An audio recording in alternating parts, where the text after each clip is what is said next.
Welcome to my Toram online channel. In this video I'm gonna make a guide in which you will know everything a player needs to know about Toram. And this is so you can know more the game and to see that Toram is a complete game, which in my opinion is one of the best MMORPG games. Without more introduction, let's go.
In Toram, you start personalizing your character's appearance. It's an interesting point. It tells you that the game creators really interest about the appearance and the personalization of your character.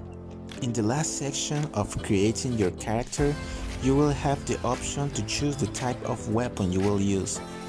Once you create your character, if it's your first time, you will start the game story in a camp. I will not make a spoiler of that, that's why my character is already here in the town. That's where you get right after. Alright, do you see this shiny thing? In Toram, this means that there is an entrance or exit to another map. The story or main quest as is known in the game will lead you with an arrow, so you will know where is the main quest you need to achieve.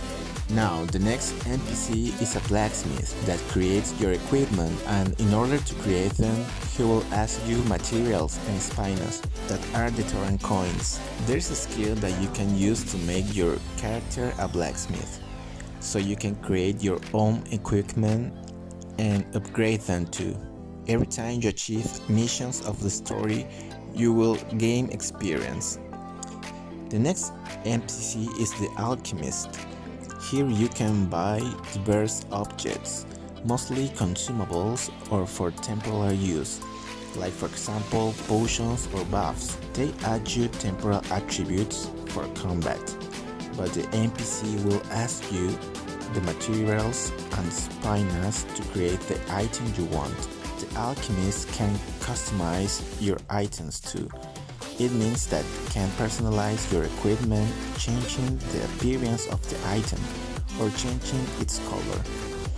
But this is really expensive. That's why many players choose to use the alchemist skills to synthesize their own items. But remember, these blacksmith and alchemist skills demand to use skill points and stats points too, so you can produce good items. Time to see the skills. The NPC gives you access to all the skills. It doesn't matter the weapon you chose, so you can mix the skills for your character. This is incredible actually. But in this game you have to buy the skills. And as in the majority of MMORPG, to obtain advanced skills is required to level up.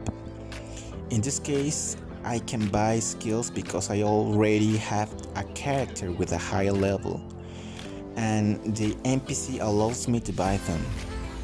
If you are new, you need to level up to obtain the skills you want. To improve your skills, you should plan how to use the skills points you have, because the skills are connected. And to level up an advanced skill, this will ask you as a requirement that the skills before should be in level 5 at least. As for your character stats, you can see them in the menu in the character section. As you can see, here you can see how much HP and mana you have, and how much attack or defense you have, etc. At the top you will see how many spinas you have, and at the bottom you will see the points of your stats.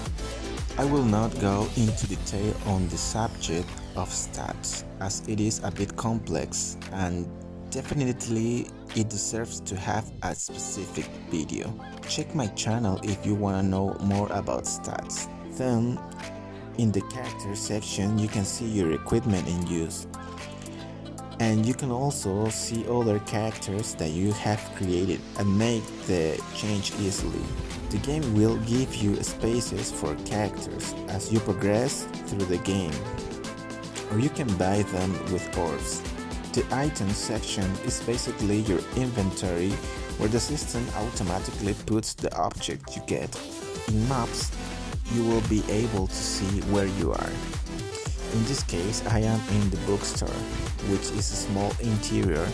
If I am in the city, I will see the entire city and its entrances or exits. You will also be able to see information from other maps of the entire game.